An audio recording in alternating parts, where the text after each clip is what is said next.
to accept God as your Lord? Actually, hindi siya to accept God. Yes. Bakit? Meron akong question sa inyo. Sino yung nagmamay-ari ng heaven? Kayo or ang Diyos? So, kung nag-knock kayo sa door ng heaven, tapos binuksan ng Diyos, o sino kayo? Bakit ko kayo papapasukin? Tapos sabi niyo sa Diyos, Lord, dahil tinanggap kita, so papasukin mo ako. Wait lang, sino yung nagmamay-ari ng langit? Siya yung may karapatan na magpapasok sa inyo. So kung pupunta kayo sa bahay namin, kailangan ako yung tatanggap sa inyo, hindi kayo. Kasi mga bisita lang kayo right? So logically speaking, it should be God ang tatanggap sa inyo, hindi kayo. Kaya sabi ni Jesus Christ sa kanyang mga apostles, sa kanyang mga disipulo, you did not choose me, but I chose you and bear good fruit. So si Jesus, siya yung pumili sa mga disipulo niya. Hindi tayo ang pumipili kay Jesus Christ. So hindi yun ang sinasabi ng Bible na i-accept natin si Jesus o i-accept natin ang Diyos. Merong sinasabi ang Bible. Ito, kung merong perfect na tao, yung aako ng inyong mga kasalanan, doon lamang kayo mapapatawad ng Diyos, hindi na mapupunta sa impyerno, at mapupunta na kayo sa langit dahil merong nagbayad sa kasalanan na kayo mismo ang gumawa. Kung meron kayong kilalang perfect na tao na inaako yung kasalanan mo, bakit mo nabanggit na si Jesus Christ? Kasi po, ano siya ni God, namatay siya for our sins. Bakit hindi si Muhammad? Bakit hindi si Shakespeare? Bakit hindi si Buddha? Bakit hindi si Krishna? Bakit hindi yung mga well-known people? Albert Einstein, Charles Darwin? Bakit si Jesus Christ? Siya man ang anak. Ano pa? Appointed. Pero di ba sabi ng isang taga Davao, sabi niya, he is the appointed son of God. Paano niyo masasabi na magkaiba yun? At totoo itong Jesus na totoo, at ito nag-claim na siya si son of God, hindi siya totoo. Kasi marami nag-claim na sila daw si son of God, appointed daw sila. How will you know kung sino ang totoo, sino ang mali? Alam niyo kung bakit si Jesus Christ na nasa Bible? Because He is the only one who meet or who passed the standard of God. Even Kibuloy himself cannot pass the standard of God. Alam niyo kung ano standard ng Diyos? Perfection. In order for you to go to heaven, you need to be perfect. But no one of us here are perfect. Anong sabi ni Jesus Christ? Sa Mark chapter 10 verse 18, no one is good except God alone. Ang Diyos lang yung mabuti at wala nang iba. Ito pa yung sabi ni Apostle Paul sa Romans chapter 3 verse 10 to 12. No one is righteous, not even one. And no one who does good, no, not one. Sa Tagalog, walang sino man ang mabuti at walang sino man ang gumagawa ng mabuti. Kahit isa sa kanila. Bakit? Dahil lahat ng tao tumalikod sa Diyos. Dahil lahat ng tao gumagawa ng kasalanan. Kaya kanina siguro nahirapan kayong sagutin kung mabuting tao kayo. Kasi alam ninyo sa inyong konsyensya na kayo ay sinner at imperfect people. At nagpapatunay yun na hindi tayo mabuti and therefore masamang tao tayo. Kasi sabi ni Jesus Christ, only God is good. And tayo, masama. Alam niyo po ba na lahat ng sinungaling mapupunta sa impyerno? Yun ang sabi ni Jesus Christ. Sa Revelation 21 verse 8, lahat daw ng sinungaling may parte sa kadagat-dagatang apoy. And lahat tayo nagsinungaling. Ganon tayo kasama. Sino ang sumusunod sa kanilang puso? Sinusunod niyo ba yung heart niyo o hindi? I'm sure sinusunod niyo yung heart ninyo. Kapag may pinili kayong tao, naku, wala na, dapa na kayo. Alam niyo ba na ang description ng Bible sa heart is very problematic, very dark. Bakit? Ito yung sabi ng Bible. Sabi ni Prophet Jeremiah sa chapter 17 verse 9, sabi niya, the heart is deceitful above all things and desperately wicked. Who can know it? So kung tatagalogin ko, yung puso pala natin ay ubod ng sama at manluloko. Niloloko tayo ng puso natin kasi ubod siya ng sama.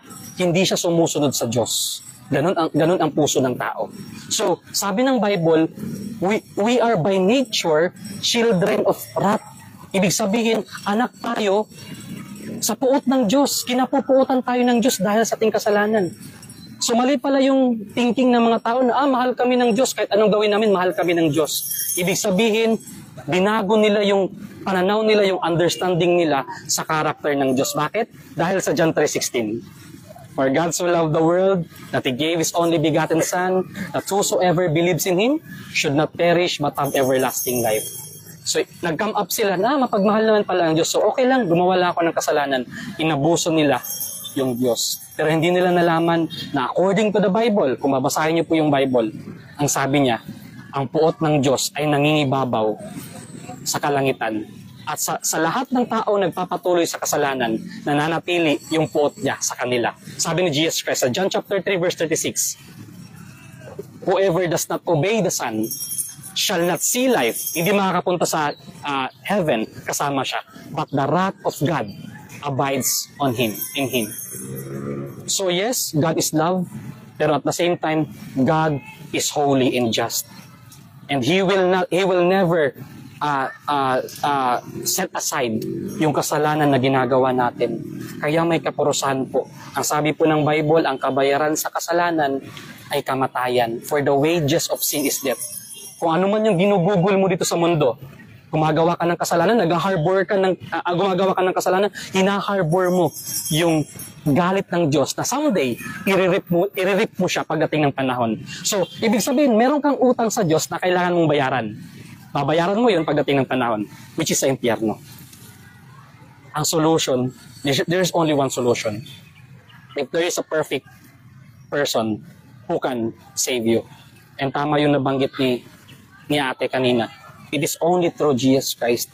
Pero wait lang, kagaya ng tanong ko kanina, anong pinagkaiba niya sa ibang mga nagkiklaim? It's because He is the only one who meet or who passed the standard of God, perfection. Dahil He is a God-man, Diyos siya na nagkatawang tao, bumaba sa mundo. At anong ginawa ni Jesus Christ? Nagkano lang ba siya? Nag-party-party? Hindi.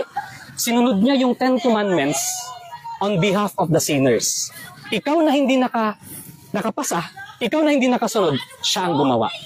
Sinunod niya yung 10 Commandments upang maging substitute sa mga makasalanan. Ano yung pagkakaintindi niyo sa salitang substitute? Substitution, kapalit, ama. Sino naglalaro dito ng mga sports like ball games, like volleyball, basketball, walang naglalaro niyan. For example, sa basketball or sa football, substitute. Oh, labas ka, ako palit sa'yo. Ganun. Si Jesus Christ, yung naging substitute na instead na ikaw yung patayin ng Diyos, ang piniling patayin ng Diyos Ama, yung kanyang bugtong na anak, upang maligtas ang mga makasalanan. Kasi ikaw, hindi mo kayang iligtas ang sarili mo.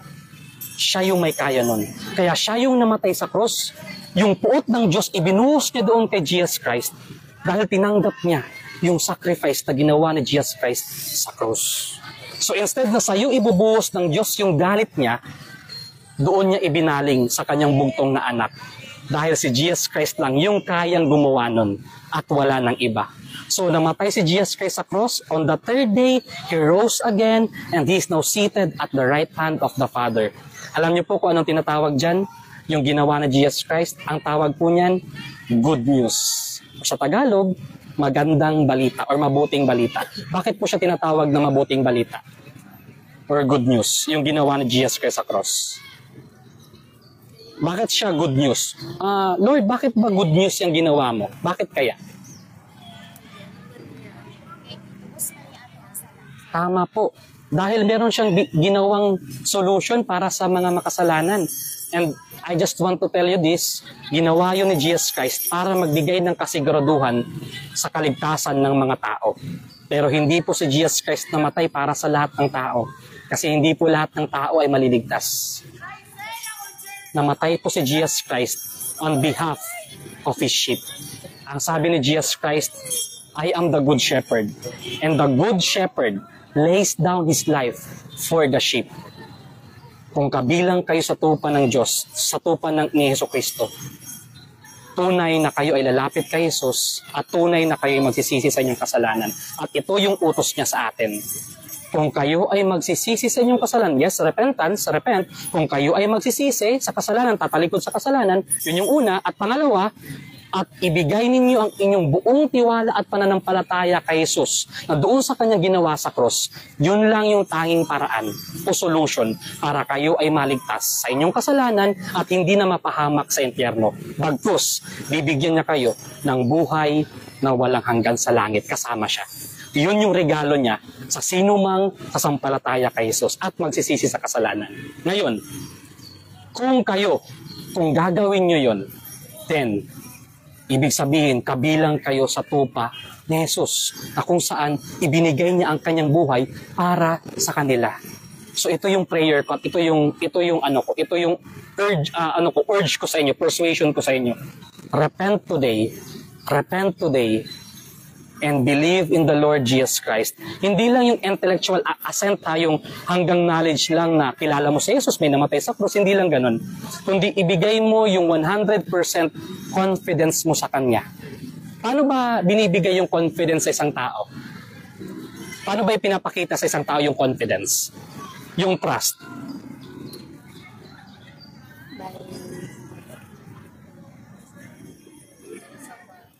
Paano siya ipakita?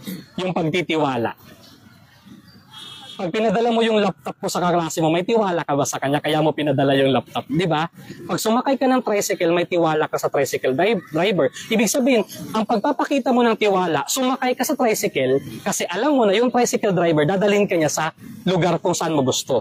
Kung sumakay ka ng eroplano, hindi ka sasakay ng eroplano without any trust sa pilot.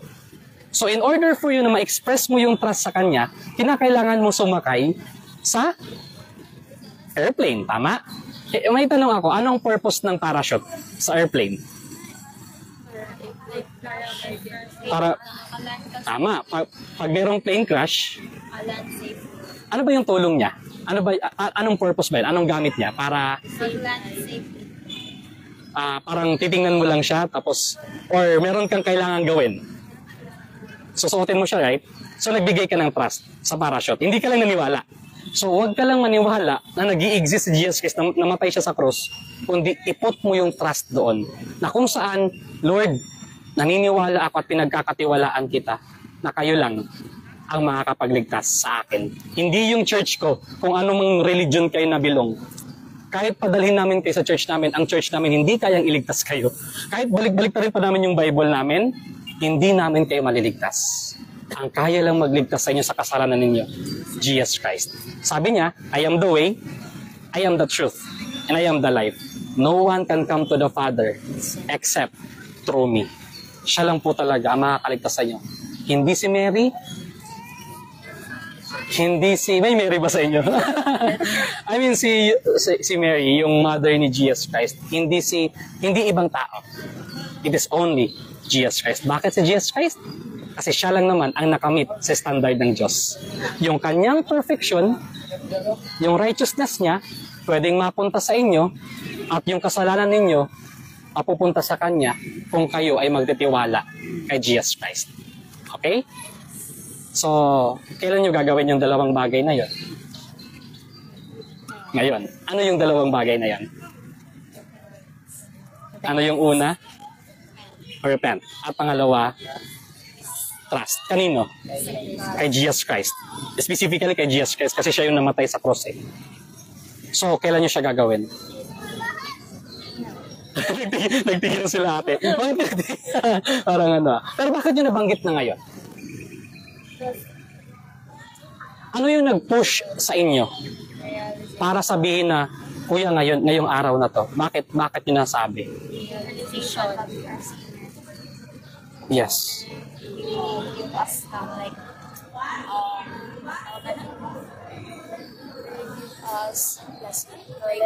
Knowledge. And then, na-realize nyo ba na kailangan nyo palang maligtas? And without Jesus Christ, you will never be saved. So you need Jesus Christ. But sana mga ate, mga kuya, sir and ma'am, sana hindi lang yung right now, you pronounce it. But beg, ipag-pray mo, Lord, save me please. Because I don't want to go to hell. I don't want to go to hell. And sana man lang nakikita ninyo yung laman ng puso namin na ganun kami ka-concern sa inyo guys. Although there are people who mock us, There are people who insult us because of doing this. But we don't care because we want you to be saved. Alam nyo, kung nahiya lang yung mga apostles ni Jesus Christ, walang Christianity ngayon. Kung nahiya lang sila. Pero anong ginawa ng mga tao sa kanila? Si Paul, pinugutan ng ulo. Si Peter, binaligtad, crucify. Si John, pinakuluan ng kumukulong langis. At si Peter, hiniwa siya. Si James, hinulog siya sa pinakataas na tore. Ganon ginawa ng mga tao sa mga Christians before. And time will come, ganon din ang gagawin sa sino mang susunod kay Jesus Christ.